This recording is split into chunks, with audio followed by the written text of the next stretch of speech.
E aí, galera, bem-vindo à minha história, a matéria que cabe no seu celular. Eu sou Luiz Cláudio Gonçalves e eu tenho uma dúvida para você. Como é que se faz para plantar no deserto?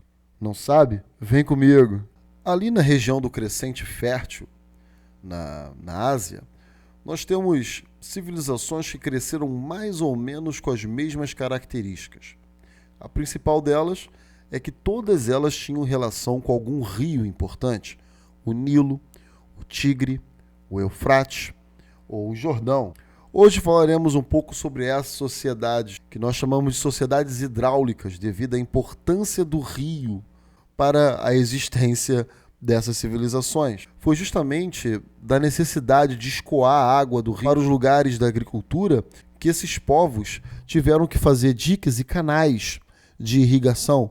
E isso desenvolveu a matemática, a engenharia, a arquitetura. Foi da observação do rio e dos elementos da natureza que surgiu a religião dele. E foi da necessidade de saber exatamente o dia, a estação do ano em que o rio iria encher ou o rio iria vazar, que esses povos desenvolveram o calendário.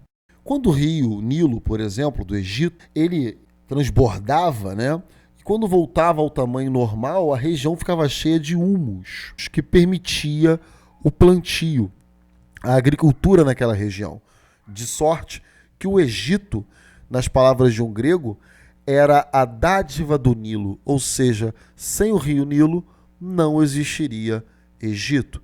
Todo mundo fala da importância das pirâmides para o Egito, mas a verdade é o seguinte: a construção mais importante para os egípcios eram os seus diques e canais de irrigação, porque o Egito viveria sem as pirâmides, mas não viveria sem esses recursos. No caso da Mesopotâmia, palavra grega que significa meso, meio, potâmia, rios, essa região é onde hoje está localizado o Iraque. Segundo a Bíblia, o lugar era mais ou menos onde ficava o Jardim do Éden, isso segundo o relato bíblico, e era extremamente fértil. Ele foi extremamente disputado também por outros povos que queriam um pedaço de terra fértil em meio ao deserto. E é por isso que a Mesopotâmia é chamada de mosaico dos povos. Por quê? Porque volta e meia tinha alguém mandando naquela região. Fenícios, babilônicos e por aí ia. Todos querendo pegar os seus oásis.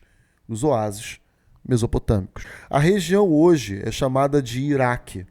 O que significa que quando tem guerra no Iraque, os Estados Unidos joga bomba na moringa do Iraque, ele está destruindo muito da história da humanidade do Ocidente.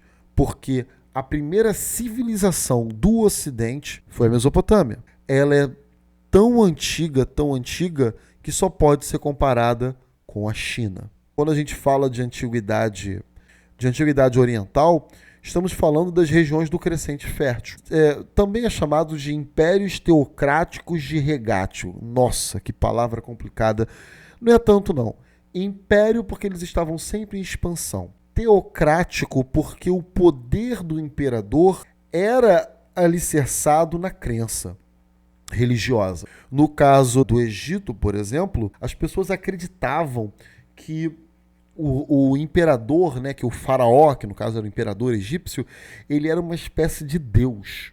E que quando a pessoa colocava a coroa do faraó, ele se tornava Horus, o deus falcão, o mensageiro entre Ra, o sol, e os humanos. Isso é chamado de teocracia, que vem de Theo, que significa Deus, e Kratos, que significa poder ou autoridade. E também era uma sociedade de regádio. Por que regádio? Porque essas sociedades eram sociedades hidráulicas, que precisavam trazer o rio, né, precisavam desviar o rio para lugares importantes ao plantio. No geral, eram sociedades estamentais, com pouquíssima mobilidade social. Se você nasceu pobre, você não vai enriquecer. A principal atividade dessas sociedades era a agricultura, embora também tivesse um ou outro comércio muito reduzido para o padrão de hoje. A terra pertencia ao Estado.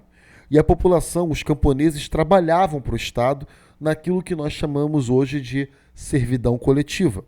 Eles trabalhavam para o Estado e pagavam impostos também. Claro que também tinham escravos, mas os escravos era por guerra e dificilmente por dívidas, muito menos por compra de escravo. A grande maioria se tornava escravo porque perdia a guerra. Uma característica é que esses povos acreditavam em vida após a morte. Os egípcios, novamente, são um grande exemplo disso, chegando a mumificar seus mortos. Por que os egípcios mumificavam seus mortos? Os egípcios não acreditavam em alma, né? Para eles, o corpo, o espírito era a mesma coisa. O conceito de alma, ele vai surgir na Grécia. Não existia no povo egípcio. Então, para eles, o corpo deveria ser preservado, porque no futuro o morto iria ser trazido de volta à vida.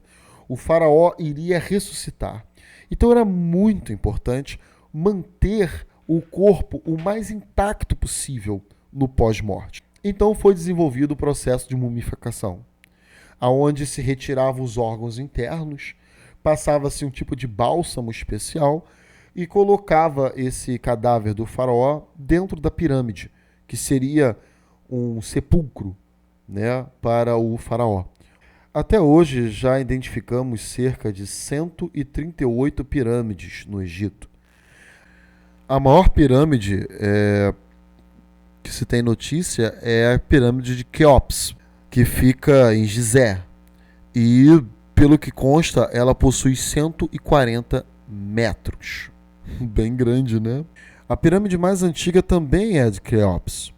E ela teria algo em torno de 2.560 anos antes de Cristo, meus jovens. E é a única das 7 maravilhas do mundo que permanece em pé. De sorte que Napoleão Bonaparte, quando viu as pirâmides, ele mandou a célebre frase. Ele falou: "O tempo ri de tudo, mas as pirâmides riem do tempo."